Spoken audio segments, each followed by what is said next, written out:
संपृक्तौ वागर्धा प्रतिपत्तये जगतः पितरौ वन्दे पार्वती परमेश्वरम्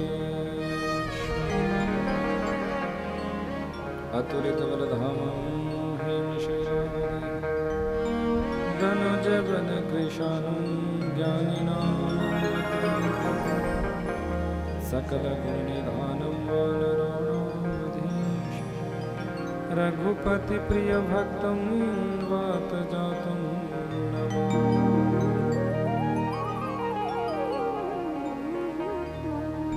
आये हनुमन्त विराज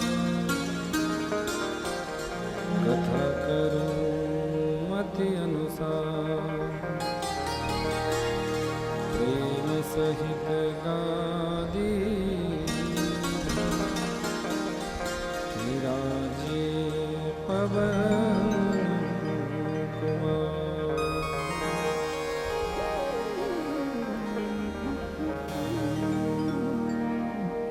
पवन पुत्र हनुमान की जय। भक्तवत्सल भगवान की जय। माता पिता श्री की जय।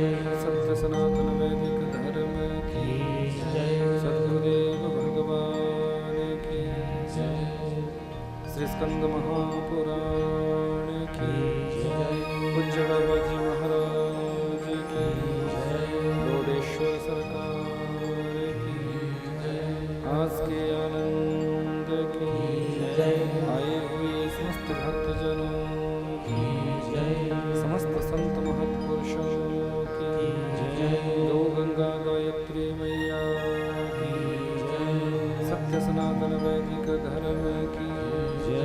जय जय श्री राधे जय जय श्री राधे जय जय श्री राधे।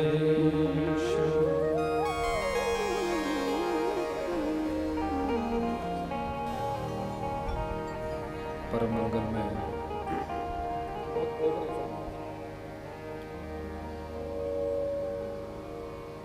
परत पर प्रभु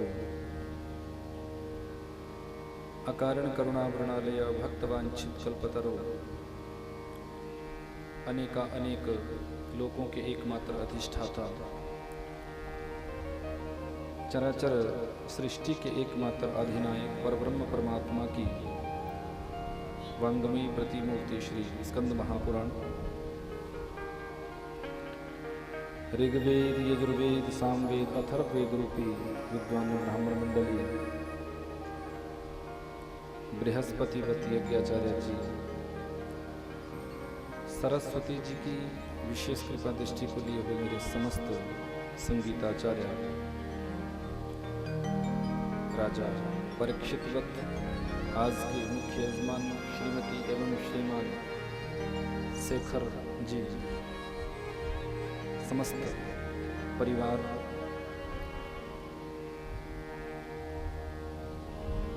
परम पूजनीय प्रातः स्मरणीय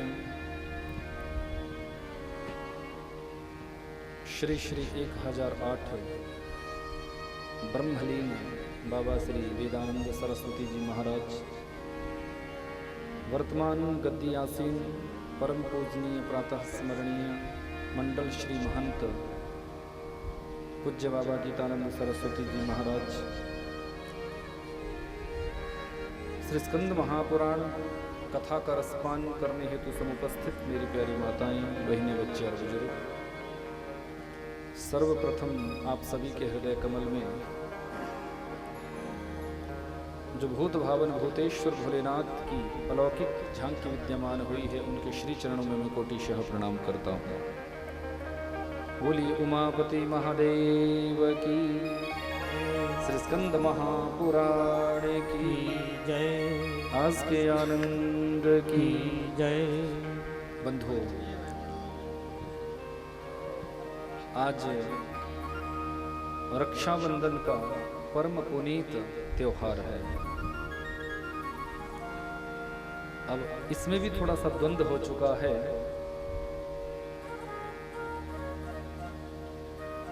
भद्रा होने के कारण दिन में इस त्योहार को नहीं मनाया जा रहा है, लेकिन भद्रोपरांत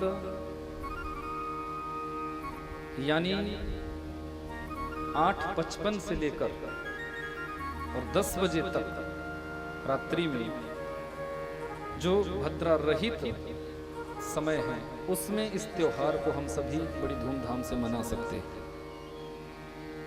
क्योंकि पूर्णमासी में ही इस त्योहार को मनाने का शास्त्र सम्मत बात है।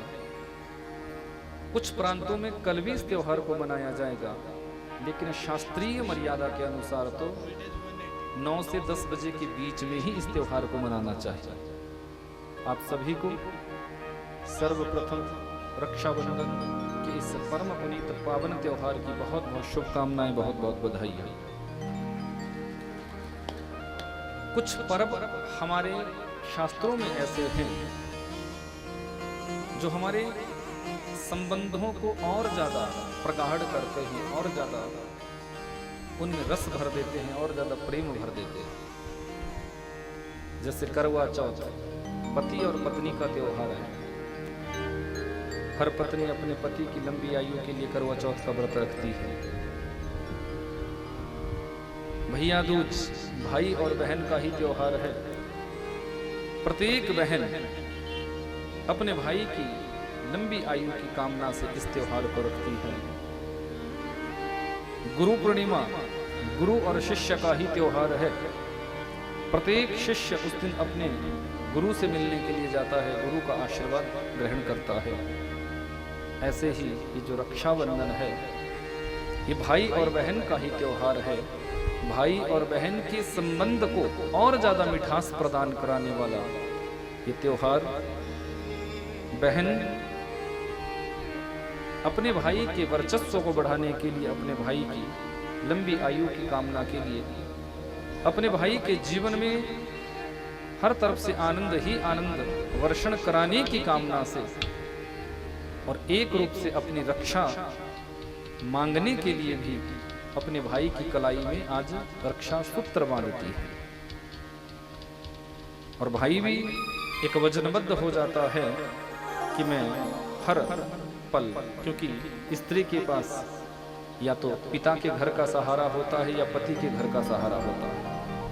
पति के घर का सहारा छूट जाए तो फिर पिता के घर का सहारा, जो कि भाई बनकर उसका खड़ा हो जाता है।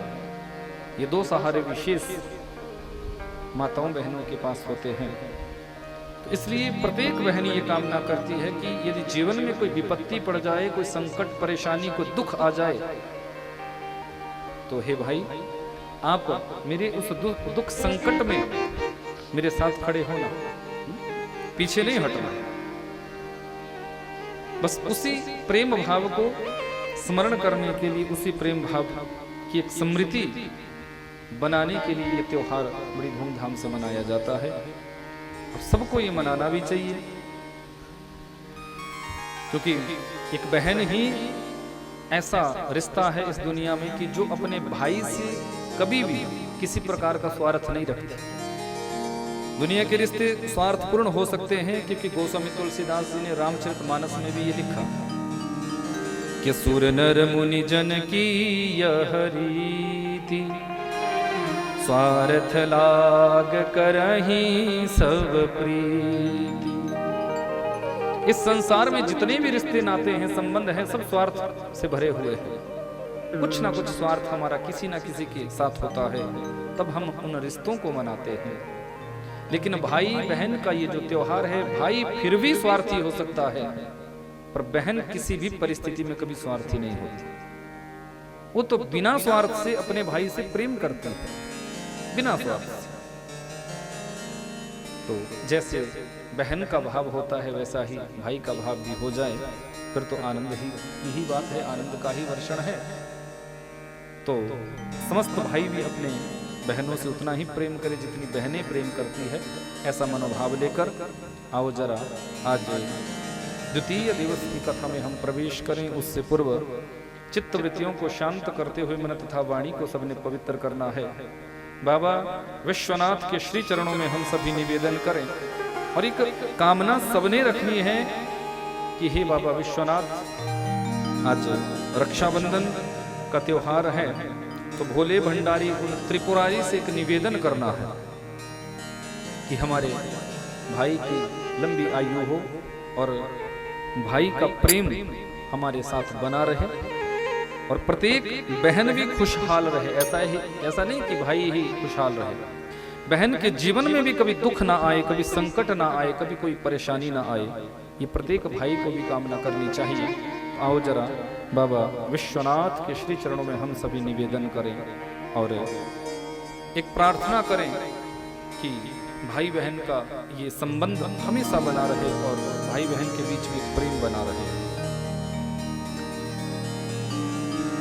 हे भोले भंडारी त्रिपुरारी हो, प्यार तुम्हारे चरणों में। बाबा भूतेश्वर शुभकारी हो, प्यार तुम्हारे चरणों में। आओ जरा निवेदन करो। हे भोले भंडारी त्रिपुरारी हो, प्यार तुम्हारे चरणों में। हे भोले भंडारी त्रिपुरारी हो, प्यार तुम्हारे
की पूजा, जिनसे प्रेम असुरों ने भी किया, राक्षसों ने भी किया, यक्ष गंधर्व किन्नरों ने भी किया, देवताओं ने भी किया और मनुष्यों ने भी किया। क्योंकि भोलेनाथ कभी किसी से वैमनस्य नहीं रखते, सबसे उनका प्रेम है। जो भी बाबा के दरबार में चला जाता है, बाबा उनके मनोरथ सिद्ध कर देते हैं, उनकी कामना को पूरा कर देते हैं। क्योंकि शिव और विष्णु में कोई अंतर नहीं है। जिसने अंतर समझा वो प्रभु के उस भाव को समझ ही नहीं पाया। इन दोनों में कोई अंतर नहीं है कि हरे हरेति वै नाम्ना शंभो चक्रधरस्तस्य च रक्षिता बहवो मर्त्या शिवेन परमात्मना। शिव और विष्णु में कोई अंतर नहीं। शिव कहते हैं कि नारायण मेरे हृदय में वास करते हैं, और नारायण कहते हैं कि शिव मेरे हृदय में वास करते हैं। कि ममैव हृदयं विष्णु विष्णोश्च हृदयं तः उभयोरन्तरं नास्ति सत्यं सत्यं न संशयः। एक दूसरे के पूरक है, इसमें कोई संशय नहीं है। ये सर्वथा सत्य है। ईश्वर हर रूप में विद्यमान है, लेकिन उस रूप को हम समझे तो। स्कंद महापुराण में कथा आती है कि जब मेरे सदाशिव इस धरा पर आए, क्योंकि धरती के देवता तो महादेव है, जब शाप दिया दक्ष ने कि जाओ तुम्हें शमशान में रहना होगा, तो मेरे भोलेनाथ शमशान में क्रीड़ा करने लगे। शमशानेश्व क्रीड़ा समहर पिशाचा सहचर। बाबा शमशान की धरा पर क्रीड़ा करने लगे। अब देखो, एक बात थोड़ा समझने की है, इस धरती में ऐसा कोई स्थान है जहां शमशान ना हो? बोलो, ऐसी कोई जगह है? कोई जगह है? चाहे कोई मंदिर है, चाहे आपका घर है, चाहे आपका बेडरूम है, चाहे आपका पाकशाला है, देखा जाए तो ये पूरा संसार शमशान ही है।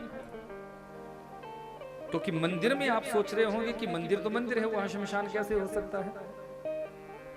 आप एक फूल लेकर गए, आपने वो पुष्प किसी भी प्रतिमा पर अर्पण कर दिया, ठाकुर जी को चढ़ा दिया, शंकर जी को चढ़ा दिया, जिस भी देवता के पास चढ़ाना था चढ़ाया। अब उस फूल के बीच में छोटे छोटे कीड़े थे, चिंटी थी या छोटा सा कोई कीट था। दूसरा भक्त आया और उस दूसरे भक्त ने ऊपर से दही चढ़ा दिया, उस दूसरे भक्त ने ऊपर से दूध चढ़ा दिया, उस दूसरे भक्त ने ऊपर से शक्कर चढ़ा दी, दूसरे भक्त ने ऊपर से जल की धार लगा दी। अब उन छोटे छोटे जीवों में से एक आध जीव वहां मर भी गया होगा, आपको तो नहीं पता, पर मरा तो होगा। अब बताओ, जिसकी हत्या जिस स्थान पर होगी, जिसका मरण जिस स्थान पर होगा, उस जीव के लिए वो स्थान क्या है? वो जगह उसके लिए क्या है? हम लोग मरते हैं, मरने के बाद हमें शमशान में जलाया जाता है, तो हमारे लिए शमशान क्या हुआ? जहां हमें जलाया गया वही हुआ ना। लेकिन उस छोटे से जीव के लिए तो उसका शमशान वही बन गया जहां आपने ऊपर से उसके ऊपर चाहे पांव रखा, चाहे हाथ रखा, चाहे जल चढ़ाया, चाहे दूध चढ़ाया, लेकिन वो तो वहां मर गया। अब उस जीव का शमशान तो वही बन गया। भोजन आप बनाते हैं अपनी पाकशाला में, तो भोजन बनाते बनाते छोटे छोटे जीव ऐसे होते हैं, चाहे लकड़ी के माध्यम से, चाहे चावल बीनने के माध्यम से, चाहे दाल बनाते हुए, चाहे कोई भी सब्जी काटते हुए, छोटे छोटे जीव ऐसे होते हों आपके हाथों से मर जाते हैं। अब आपकी वो पाकशाला उन छोटे छोटे जीवों के लिए क्या बन गई? शमशान। क्या बनी? शमशान ही तो बनी। जिसका मरण जिस स्थान पर हुआ उसके लिए वो शमशान।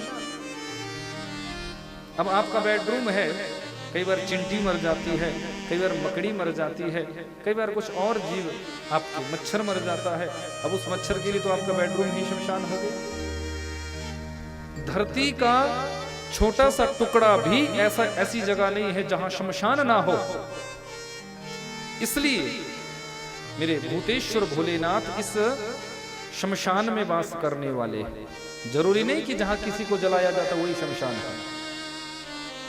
इसलिए इस धरती के जो देवता है वो महादेव बताए, इस संसार के देवता। अन्य देवी देवता नारायण महाप्रभु वैकुंठ में वास करते हैं, इंद्र स्वर्ग में वास करते हैं, ब्रह्मा जी ब्रह्मलोक में बैठते हैं, लेकिन मेरा भूत भावन भूतेश्वर भोलेनाथ तो इस धरती पर ही विराजता है, इस धरती के कण कण में ही। तो नारायण से पूछा कि नारायण सब आते हैं, आप नहीं आते? आपको तो मैं अपने हृदय में निवास देता हूं, फिर आप मेरा दर्शन करने के लिए, मुझसे मिलने के लिए क्यों नहीं आते? तो नारायण महाप्रभु कहने लगे कि हे सदा शिव, मुझे तो इस धरती के हर कंकड़ में ही शिव नजर आते हैं, हर एक कण कण में मुझे शिव दिखते हैं, मैं कैसे आ जाऊं? इसलिए मैं नहीं आ सकता। मुझे लगता है कि कहीं शिव के ऊपर मेरा पांव ना पड़ जाए, पैर ना पड़ जाए। तो महादेव जी का प्रेम देखो। महादेव जी ने कहा कि हे नारायण आप चिंता मत करो, यदि आपकी दृष्टि ऐसी है, आपका प्रेम ऐसा है, तो मैं तुम्हें जमीन में चलने नहीं दूंगा, मैं अपने कंठ में हमेशा तुम्हें धारण करके रखूंगा। आप सर्प के रूप में आओ, आप नाग के रूप में आओ, और मैं उसी नाग को, उसी सर्प को अपने गले में लपेट लूंगा। तो भगवान शंकर जी के गले में जो सर्प रहता है, एक रूप से वो नारायण का ही रूप है, क्योंकि नारायण ही सर्प बनकर आ गए। मुझे तो शिव के साथ रहना है।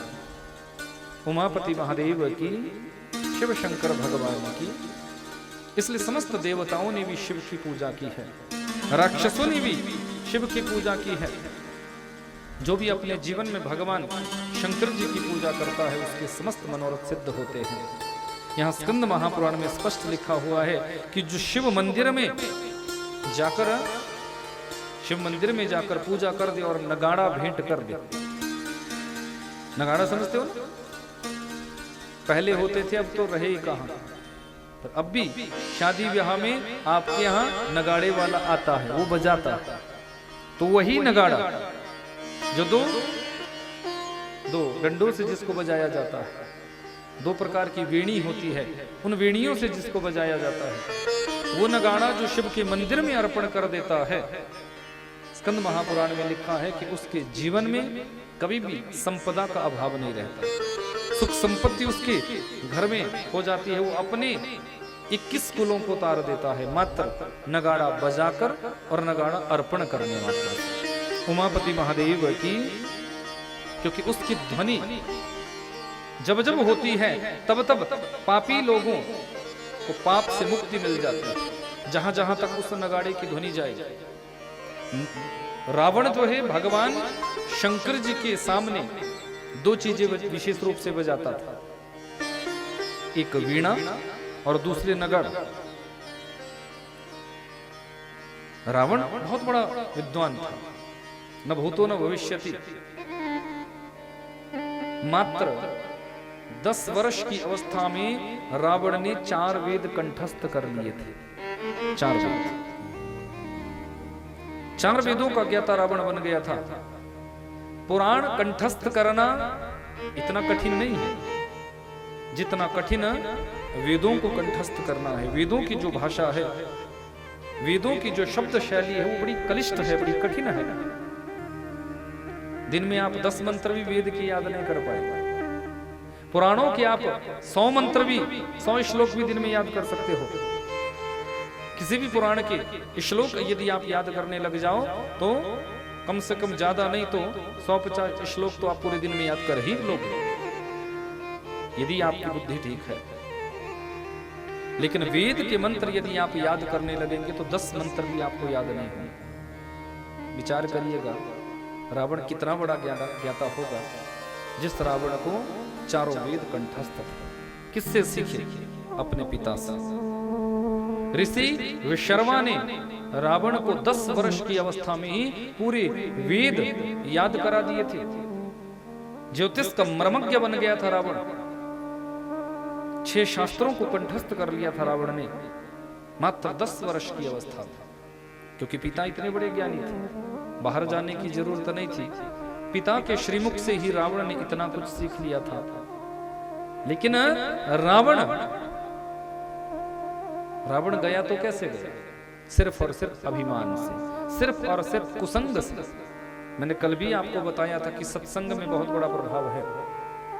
अच्छा संग जीवन में करोगे तो भवसागर से पार उतर जाओगे, और कुसंग जीवन में करोगे तो डूब जाओगे। रावण थोड़ी से कुसंग से ही रावण के अंदर विकार आ गए थे।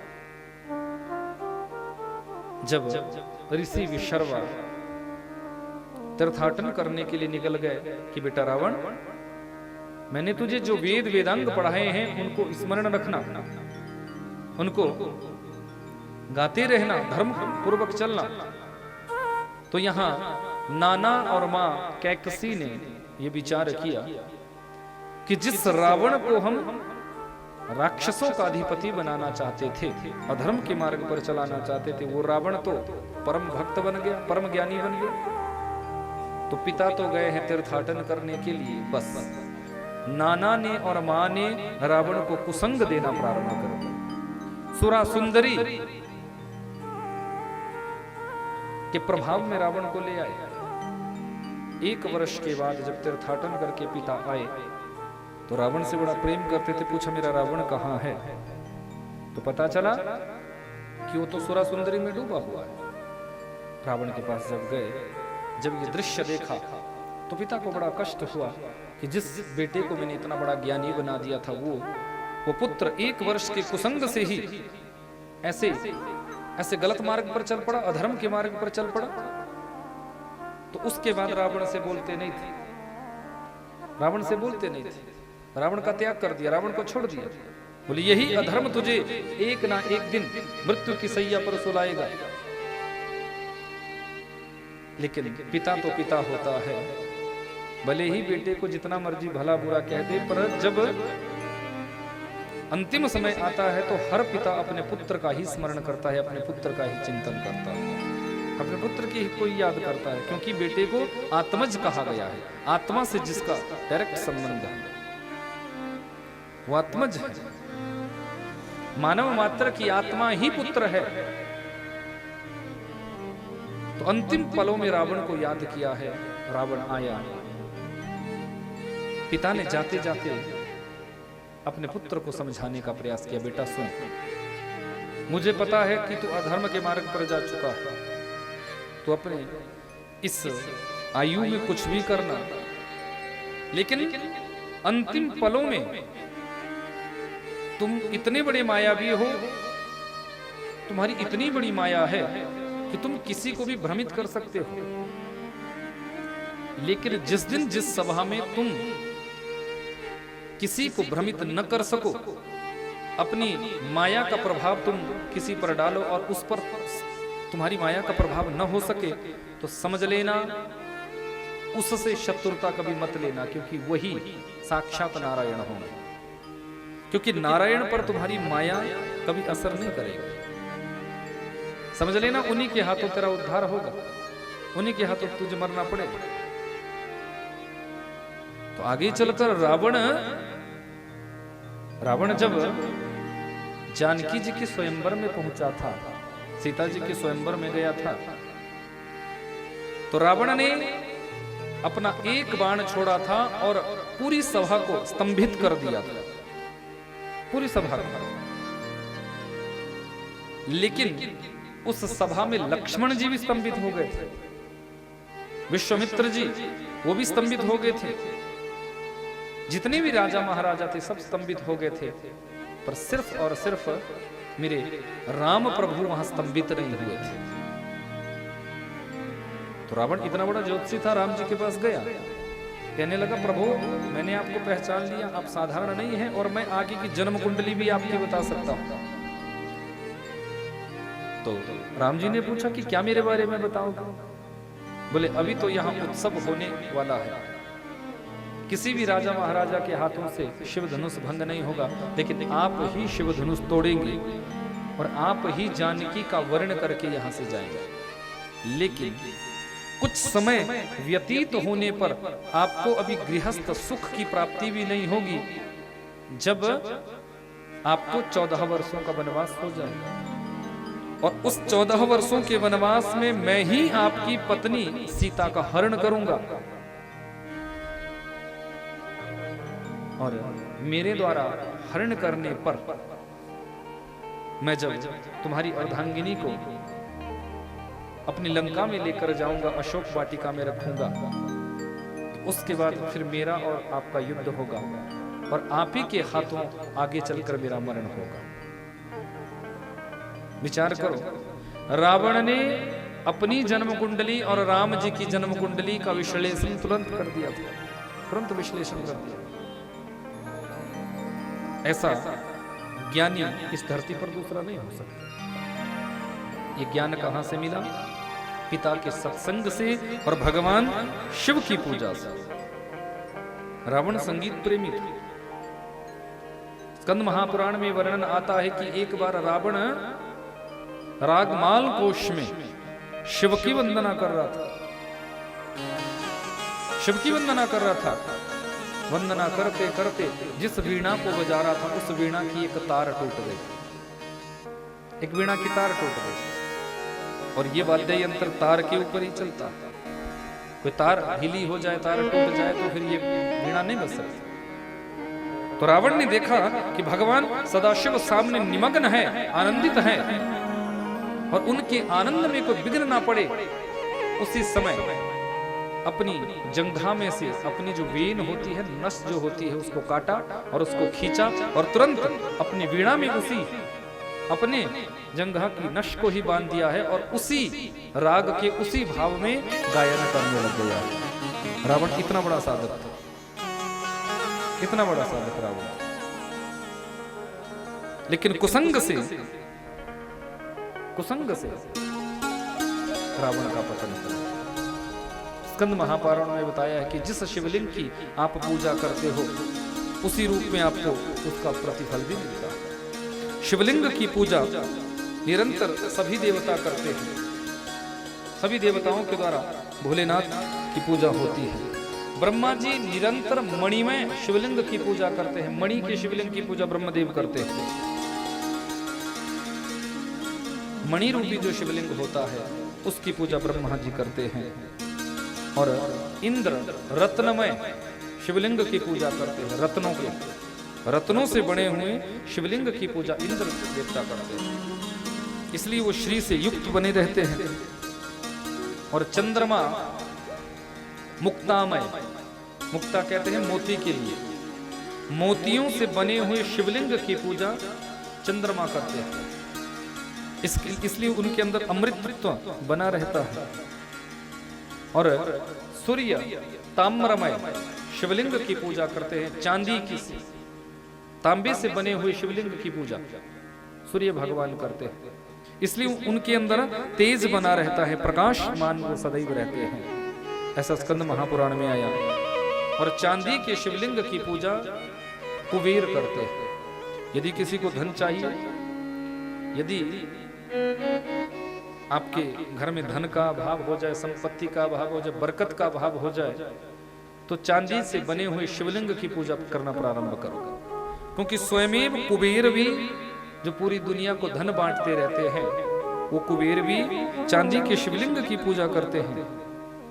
वरुण देव लाल रंग के शिवलिंग की पूजा करते हैं और यमराज नीले रंग से बने हुए शिवलिंग की पूजा करते हैं। ऐसे यहाँ देवताओं का भाव बताया कि देवता भी अलग अलग भाव से, अलग अलग धातु से निर्मित शिवलिंगों की पूजा करते हैं। जिन्होंने भी शिव की पूजा की है उन सभी भक्तों का मनोरथ सिद्ध हो जाता है। रावण तो यह स्कंद महापुराण में, किसी भी रामायण में आपको कथा नहीं मिलेगी जो स्कंद महापुराण में बताई। रावण का मरण कैसे हुआ था? इतना बड़ा जो ज्ञानी था उसका मरण कैसे हुआ? रामायण शतकोटि अपार। यहां स्पष्ट बताया हुआ है स्कंद महापुराण में कि रावण ने भगवान शंकर से, जब रावण पूजा करता था तो भोलेनाथ अपने 5 मुखों को प्रकट कर लेते थे, 5 शिरों को प्रकट कर लेते थे। लेकिन रावण ने जिस शिव की पूजा की, शिव के 5 सिर थे, पर रावण ने अपनी साधना के बल से 10 मुख 10 शिर ले लिए थे, दशानन बन गए थे, दशग्रीव बन गए थे। तो भोले बाबा अपने से भी ज्यादा अपने भक्तों को दे देते हैं। जिन भोलेनाथ के अपने 5 मुख हैं, वो रावण जैसे अपने परम भक्त को 10 मुख दे देते हैं, दशग्रीव बना देते हैं। ऐसे भोलेनाथ का ये सुंदर भाव। महादेव जी त्रिकूट पर्वत पर रावण को स्थान दे दिया था भोले बाबा ने कि जाओ तुम त्रिकूट पर्वत पर रहो। फिर लंका की प्राप्ति भी रावण को शिव से ही हुई। शिव से ही पार्वती जी के लिए जिस लंका का निर्माण किया था, उस लंका की प्रतिष्ठा करने के लिए, गृह प्रवेश करवाने के लिए जब भेजा गया कि जाओ सबसे बड़ा जो विद्वान है उसको लेकर आओ, और धरती पर उस समय सबसे बड़ा विद्वान रावण ही था, तो रावण को बुलाया गया। रावण ने प्रतिष्ठा कराई। प्रतिष्ठा कराने के बाद पूछा दक्षिणा के लिए कि आपको क्या दक्षिणा भेंट करें, आपने गृह प्रवेश करवाया है। तो रावण कहने लगे कि यदि मुझे सच में ही आप गृह प्रवेश की दक्षिणा देना चाहते हो तो ये घर ही मुझे दे दो। अब भोलेनाथ ये सब जानते थे कि रावण मांगेगा, इसलिए बार बार पार्वती से मना कर रहे थे। लेकिन पार्वती ने फिर भी पूछा कि नहीं नहीं, ऐसी स्वर्णमयी नगरी का निर्माण होने के बाद इसका गृह प्रवेश रावण के द्वारा हुआ है, तो मैं दक्षिणा कम कैसे दे सकता हूं, इनको भी दक्षिणा मिलनी चाहिए। तो रावण ने जब मांगा है तो भोलेनाथ ने कहा कि मैंने मना की थी पर तुम नहीं मानी, अब दो, अब देना पड़ेगा, क्योंकि किसी ब्राह्मण ने याचना की है, अब वो तुम्हें पूरा करना पड़ेगा। अनमने मन से पार्वती जी ने रावण को दे तो दिया, लेकिन ये भी कह दिया था कि रावण, इसमें तुम सुखपूर्वक नहीं रह पाओगे, ये जलेगी, भस्म होगी। क्योंकि जबरदस्ती यदि दान भी किसी से आप लेते हैं, दक्षिणा भी किसी से लेते हैं, तो वो आपके जीवन में कभी फलित नहीं होती। दक्षिणा वही होती है जो कोई अपने मन से दे, दान वही होता है जो अपने मन से दे। जबरदस्ती आपने ले तो लिया, लेते हुए तो आपको अच्छा लगेगा कि मैंने इतना किसी से ले लिया, पर आगे चलकर वही आपके जीवन में दुख का कारण बनेगा। आगे चलकर वही आपके जीवन में दुख का कारण बन जाएगा, आपको दुखी होना पड़ेगा। तो इसलिए रावण को भी आगे चलकर दुखी होना पड़ा था। एक बार भगवान शंकर जी की पूजा करने के लिए रावण आया, तो सामने देखा तो नंदी, जो भगवान शंकर जी का सबसे प्रिय गण है, वो नंदी बड़े प्रेम में निमग्न होकर बैठा हुआ था। उस नंदी ने बानर का मुख प्रकट किया हुआ था, बानर के मुख में नंदी बैठा था। तो रावण कहने लगा कि नंदी, तुमने शिव की पूजा की? बोले हाँ। तुम भी शिव भक्त हो? मैं भी शिव भक्त हूं। बोले हाँ। पर शंकर जी तुम पर प्रसन्न हुए? बोले बिल्कुल। तुम मांगा क्या? बोले बंदर का मुख। तो रावण ने कहा कि तूने बंदर का मुख क्यों मांगा? बंदर का मुख तुमने मांगा, इसमें तुम्हें क्या ऐश्वर्य मिला, क्या सुख मिला?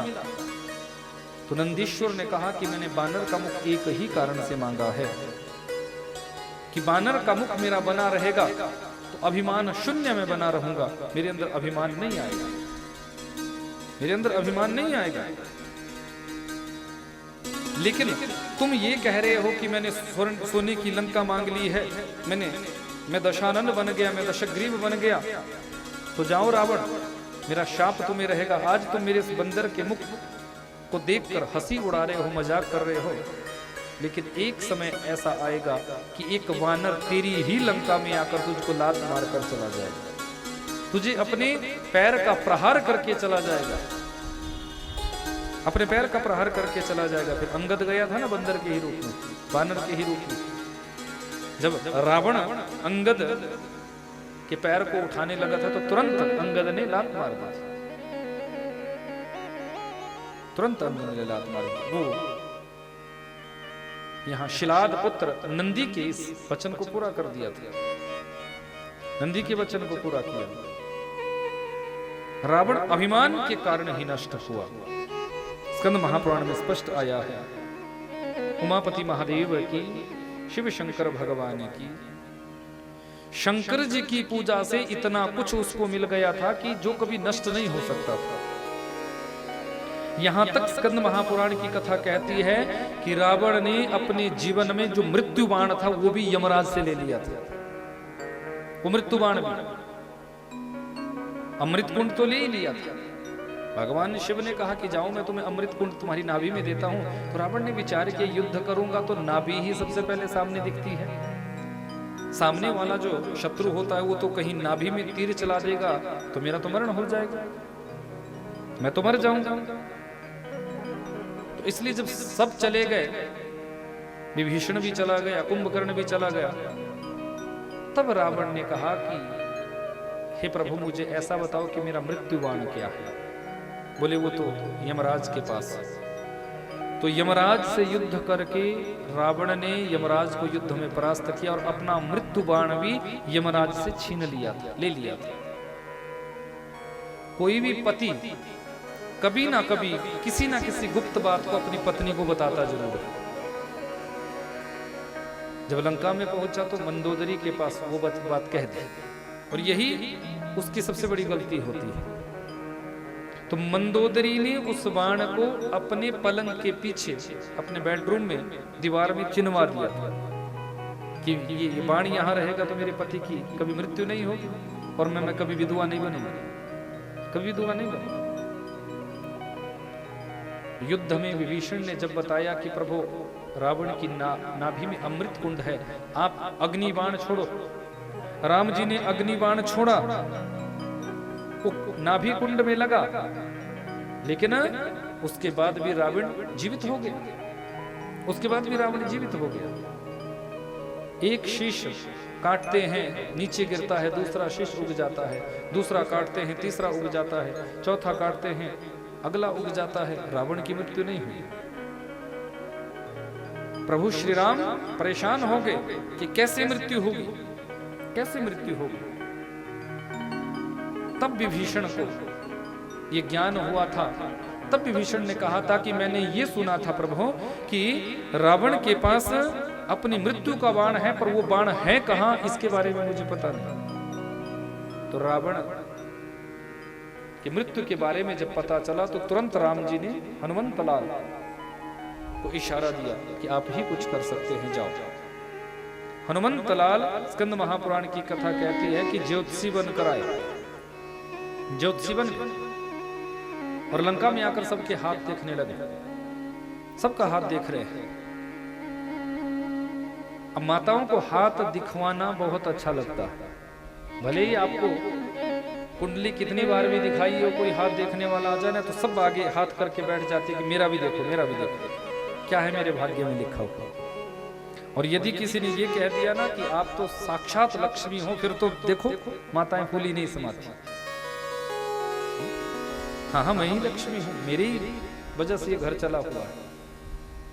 अब सब जो है अपना अपना हाथ दिखा रहे थे। वहां रावण युद्ध के लिए गया हुआ था। तो मंदोदरी को भी ऐसा लगा कि मैं भी अपना हाथ दिखाऊं। मंदोदरी भी दौड़ी और अपना हाथ दिखाने लगी। हनुमंत लाल ज्योतिषी बने हुए थे, कहने लगे कि देखो इस समय बड़ी विकट स्थिति लंका पर बनी हुई है। हम बोले महाराज बिल्कुल ठीक कह रहे हैं, आपके पति अवश्य ही इस समय रंग भूमि में हैं, रणभूमि में गए हुए हैं। बोले बिल्कुल सही कह रहे हैं महाराज, और शत्रु बड़ा प्रबल है। बोले सही कह रहे हैं महाराज, कभी भी उनकी मृत्यु हो सकती है, पर एक एक बाण ऐसा है जब तक वो बाण नहीं आएगा तब तक शत्रु उनको मार नहीं सकता। बस इसी पे ही मंदोदरी हंस पड़ी। बोले बिल्कुल सही कहा महाराज, वो बाण मेरे ही पास है, मैंने अपने पलंग के पीछे दीवार में उस बाण को चिन्हवा दिया है, इसलिए वो बाण कोई ले नहीं जा सकता और मेरा पति कभी मर नहीं सकता। बस हनुमान जी को सूत्र मिल गया, हाथ छोड़ा, दौड़े हैं, एक मुष्टिका का प्रहार किया, दीवार टूट गई है और उसमें से उस बाण को निकाला है जो अग्नि बाण था, जो मृत्यु बाण था रावण का, और प्रभु श्री राम जी के पास दिया है, प्रभु इस बाण को चलाओ, देखना तुरंत रावण धराशायी हो जाएगा। प्रभु श्री राम ने उसी मृत्यु बाण को चलाया है, रावण की नाभि में लगा है, तुरंत रावण धराशायी हो गया है। उमापति महादेव की, शिव शंकर भगवान की, जितने बाण राम जी छोड़ते रहते रावण को नहीं मार सकते थे, लेकिन उसी मृत्यु बाण से रावण का उद्धार हुआ, उसी मृत्यु बाण से रावण को मारा गया, उसी मृत्यु बाण।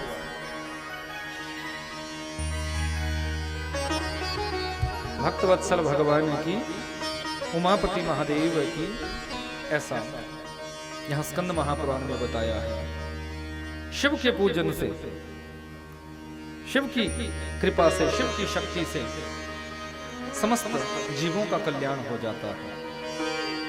इस संसार में कोई भी ऐसा नहीं है जो शिव की पूजा करेगा उसका कल्याण नहीं होगा। रावण को मृत्यु सैया पर सुलाने के लिए भी प्रभु श्री राम जी ने रामेश्वर जी की स्थापना की, रामेश्वर जी की स्थापना की, तब जाके वो कृपा, वो सूत्र, वो संकेत, वो व्यवस्था मिली। इसलिए सबसे उत्तम है कि इस धरती के जो देवता है उन शिव की हम वंदना करें, उन शिव की हम पूजा करें। जो भी उनकी शरणागति में आ जाता है उनका कभी कुछ बिगड़ेगा नहीं, उनका कभी कुछ नष्ट नहीं होगा, कभी कुछ कम नहीं होगा। बस हाँ, हम उनकी शरणागति में जाने का प्रयास करें। एक कथा तो ऐसी भी आती है कि एक पक्षिणी जो निकृष्ट योनि, पक्षी भी निकृष्ट योनि बताई गई है, क्योंकि कीड़ा मिलेगा उसको भी पक्षी खा लेता है, कोई दाना मिलेगा उसको भी पक्षी खा लेता है, कोई भी जीव, चिंटी होगी तो उसको भी पक्षी खा लेता है, तो पक्षियों की भी निकृष्ट योनि बताई गई। लेकिन एक पक्षिणी एक बार जंगल के किसी शिव मंदिर में प्रवेश करती है, भूख से व्याकुल थी, इसलिए सोचा कि मंदिर में कुछ मुझे खाने के लिए मिलेगा। तो जैसे ही उड़ती हुई गई है और अपने पंखों को जैसे ही फैलाती हुई प्रवेश किया, तो अब जंगल का मंदिर था, इसलिए वहां तो कोई आता नहीं था जल चढ़ाने के लिए, महीनों वर्षों के बाद कोई आता होगा। तो शिव पिंडी पर धूल जमी हुई थी, धूल। तो जैसे ही वो पंख हिलाए हैं, शिव पिंडी पर पड़ी हुई धूल हट गई।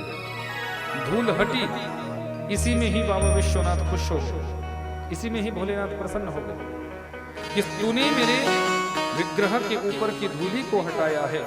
जाओ पक्षिणी, जब तुम्हारा मरण होगा तो अगला जन्म तुम्हारा काशीराज के यहाँ होगा, तुम काशीराज की राजकन्या बनकर जन्म लोगे। इतनी सी पूजा करने मात्र से जो पक्षिणी अपना पेट भरने के लिए शिव मंदिर में गई थी, उस पक्षिणी को भी अगला जन्म काशीराज की कन्या के रूप में दे दिया। बस एक बार उनकी शरणागति में चले जाए, एक बार भूत भवन भूतेश्वर भोलेनाथ की शरणागति में जाने का प्रयास कर, उस जीव का कभी कुछ बिगड़ता नहीं, बनता ही बनता है जो भी शिव की शरणागति में आ जाता है।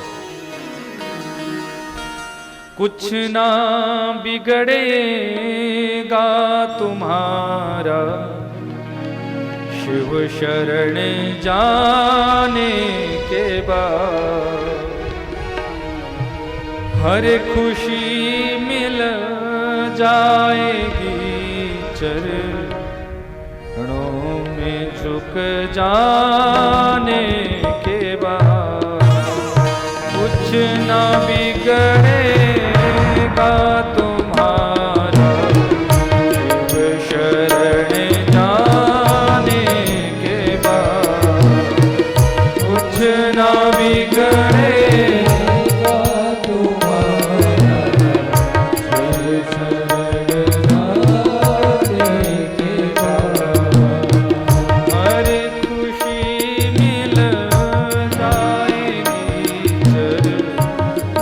में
पार्वती महादेव की जय। श्री स्कंद महापुराण की जय। कुछ ना बिगड़ेगा तुम्हारा शिव शरण जाने के बाद, कुछ ना बिगड़ेगा।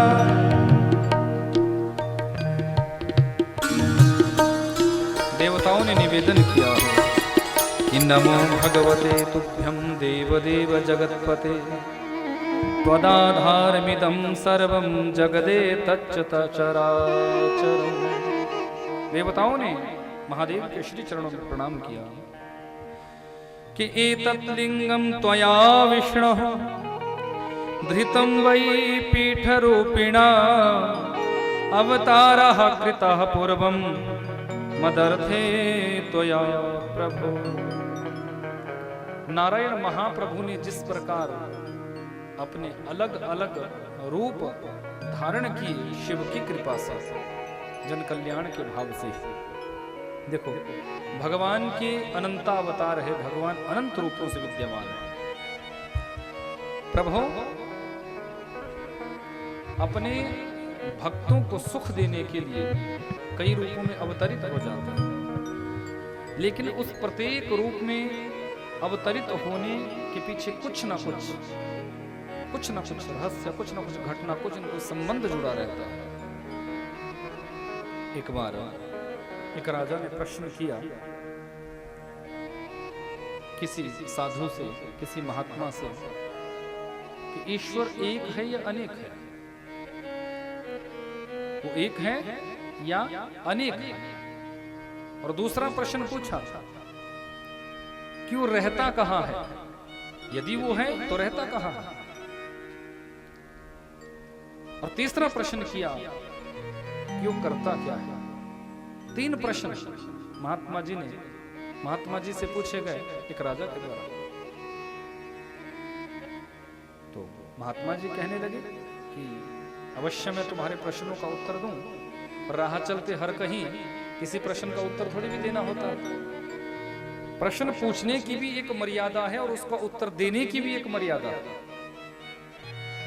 हर कहीं प्रश्न भी नहीं पूछ लेना चाहिए और हर कहीं उसका उत्तर भी नहीं देना चाहिए। महात्मा जी ने कहा, राजन तुम मुझे कुछ समय दो और फिर सम्मान पूर्वक अपने राज्य में मुझे बुलाओ,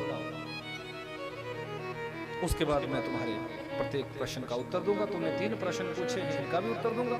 30 और भी पूछना चाहोगे उसका भी उत्तर दे दूंगा। तो राजा ने कहा कि आप कितना समय चाहते हैं? तो महात्मा जी ने कहा मुझे 1 महीने का समय। राजा ने महात्मा जी को 1 महीने का समय दे दिया। महात्मा जी विचार करते हैं कि राजा के प्रश्नों का उत्तर देना है, लेकिन प्रैक्टिकल करके। मैंने आपको बताया था ना कि प्रैक्टिकल जीवन में जरूर करना चाहिए। ये नहीं कि सुनी सुनाई बातों पर हम विश्वास कर लें। यदि कुछ भी हमें कथा से मिलता है, किसी पुराण से मिलता है, तो